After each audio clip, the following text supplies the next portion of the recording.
Mesdames et messieurs, soyez salués, où que vous soyez, partout à travers les quatre coins du globe.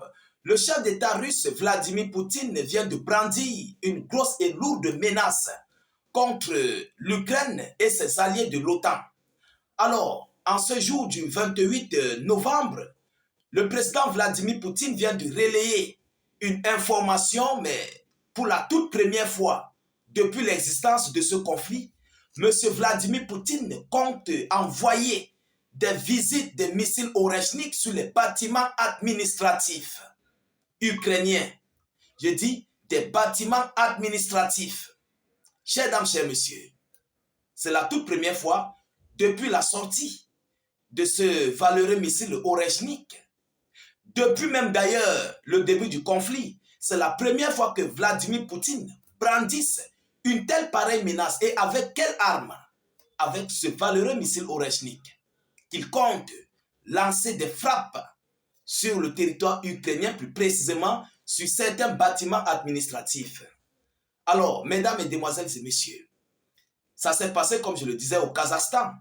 Il est présentement en train de gérer une réunion bilatérale avec le Kazakhstan et aussi concernant leur alliance de l'OSTC, cette organisation, je pense, de Shanghai ou bien du Sud global, voilà, où est regroupé plusieurs pays, des BRICS et tous les autres.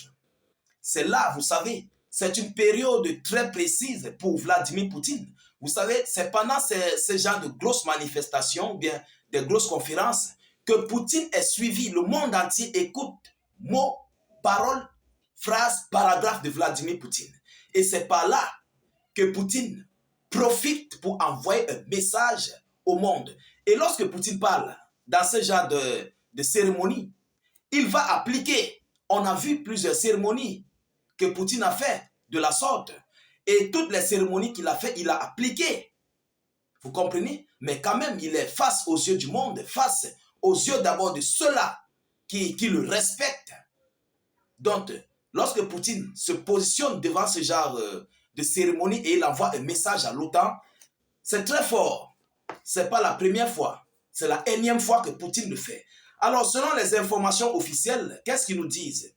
Poutine menace de frapper Kiev avec un missile balistique, avec ce nouveau missile balistique Oreshnik.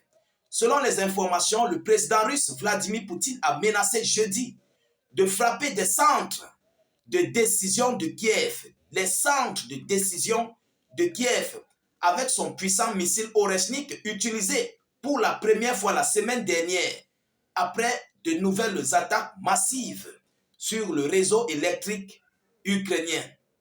Il dit, je cite, « Ces frappes nocturnes qui ont plongé dans le noir au moins 1 million d'Ukrainiens sont une réponse, selon Poutine, aux récents bombardements menés par Kiev en Ukraine à l'aide de missiles américains Atakams et britanniques Storm Shadow. » Il continue en disant ici, le président ukrainien pour sa part, donc lorsque Volodymyr Zelensky a reçu ce message, il est sorti de son silence, il s'est prononcé. Volodymyr Zelensky dit, le président ukrainien Volodymyr Zelensky a lui, pour sa part, appelé ses alliés à s'opposer, à opposer une réponse ferme face au chantage de Moscou. Donc face à cette menace que Vladimir Poutine vient de faire. Voilà ce que Zelensky dit. Après une première frappe sur l'Ukraine avec le missile Oreshnik la semaine dernière, Vladimir Poutine avait averti que la Russie pourrait répéter ces tirs, voire bombarder des sites militaires des pays occidentaux qui arment Kiev. Bombarder des sites militaires des pays occidentaux qui arment Kiev. Vous comprenez? Donc, depuis Astana, capitale du Kazakhstan, où il participe au sommet régional, Vladimir Poutine a à nouveau vanté les capacités du missile Oreshnik et a dit, je cite, ne pas exclure son utilisation future pour attaquer les centres de décision, y compris à Kiev. Ne pas exclure, écoutez bien, ne pas exclure son utilisation future pour attaquer des centres de décision, y compris Kiev. Selon si l'on utilise plusieurs de ces systèmes en une frappe, 2 à 3, 2, 3, 4, alors du point de vue de sa puissance, c'est comparable à l'usage d'une arme nucléaire, affirme le président russe face aux journalistes comparant le missile à une météorologique. Je ferai d'ailleurs une autre émission là-dessus. Alors, chers dames, chers messieurs, voilà ce que M. Vladimir Poutine a déclaré.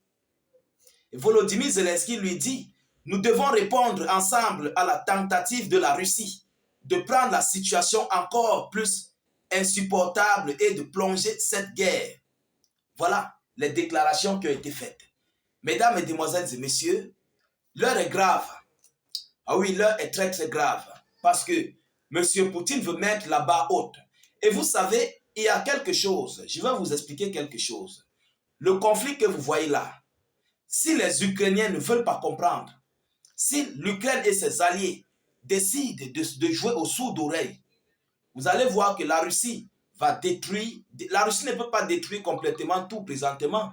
Parce qu'il y a encore beaucoup de civils, beaucoup des Ukrainiens au sein du territoire ukrainien. Donc c'est petit à petit, plus la Russie avance, plus elle détruit. Elle avance, elle détruit. Au fur et à mesure du temps, vous allez constater que la Russie va arriver à un point où il faut envahir jusqu'à aller de l'avant. Oui, parce que tant que M. Poutine n'est pas arrivé jusqu'à la frontière avec la Pologne, passant par l'Ukraine et Kiev, vous comprenez? Les Otaniens vont toujours prendre la petite parcelle qui va rester, où il y aura la présidence, ou bien où il y aura les bâtiments administratifs. Ils vont utiliser ces bâtiments pour continuer de frapper sur la Russie. Même s'il faudra employer quel genre d'armes, ils vont le faire. Mais Dieu merci que peut-être, au temps de Donald Trump, ça pourrait changer. Je dis peut-être. Mais si tel n'est pas le cas, la situation risquerait de s'empirer encore plus. Parce que tant que les Otaniens ont de l'espace sur le territoire ukrainien, ils vont utiliser cet espace pour lancer des représailles sur la Russie, pour lancer des offensives sur la Russie, pour nuire en fait la Russie et le peuple russe. Ah oui, c'est ça leur but. C'est ça ce qu'ils souhaitent faire. Donc, pour moi, je considère que ce conflit ne va pas, ça ne va pas en fait vite s'arrêter. Ça ne prendra pas vite fin. Parce qu'à ce niveau où c'est là, M. Poutine commence à réfléchir gros et loin avec ce nouveau missile. Il réfléchit gros et loin. Et c'est très inquiétant pour l'Ukraine et ses alliés. Et voyant la situation, voyant les prises de décision des États-Unis d'Amérique et de l'OTAN, ils ne sont pas prêts à lâcher. Alors, les Russes aussi ne sont pas prêts à lâcher. Et Vladimir Poutine serait obligé de passer à l'acte. Eh oui, il serait tout à fait obligé de passer à l'acte contre peut-être des bâtiments administratifs comme il a décidé, ou bien contre certaines infrastructures civiles et tout ce qui s'ensuit. Et qui va souffrir? Je pense que ce sont les Ukrainiens qui vont souffrir. Ce sont eux. C'est pourquoi nous continuons de demander la paix dans ce conflit. C'est pourquoi nous voulons la paix. Parce que ça ne va avantager ni l'un ni l'autre. Vous comprenez? Et Poutine a pris ses décisions. Je viendrai avec des multiples séries d'actualités là-dessus. Il a pris des grosses décisions. Ah oui. Alors, chers dames, chers messieurs, nous continuons de suivre cette actualité de près. Nous ne manquerons pas de vous tenir informés de la suite de cette actualité et de ces hostilités. De votre côté, rassurez-vous de partager et de sécuriser la vidéo avec un maximum de j'aime, de mettre la vidéo dans tous les groupes possibles et surtout de mettre cette vidéo dans les groupes WhatsApp, Messenger, partout à travers le monde. Partagez au maximum. Surtout, rassurez-vous de cliquer et de rejoindre notre chaîne YouTube via le lien en commentaire sur notre page Facebook. Cliquez sur le lien, sur le tout premier commentaire, il y a notre lien là. Cliquez sur le lien, ça va vous conduire automatiquement sur notre chaîne YouTube. Ensuite, vous allez cliquer sur s'abonner et puis vous activez la cloche de notification pour ne plus rater nos prochaines émissions. Laissez suffisamment de commentaires, laissez vos avis en commentaire. Même si vous n'avez rien à écrire, vous mettez salut état d'urgence en commentaire ou encore vive la paix dans le monde. Alors, je vous reviens tout à l'heure pour une prochaine série d'actualités. Soyez encore salués une fois de plus. Ciao, ciao.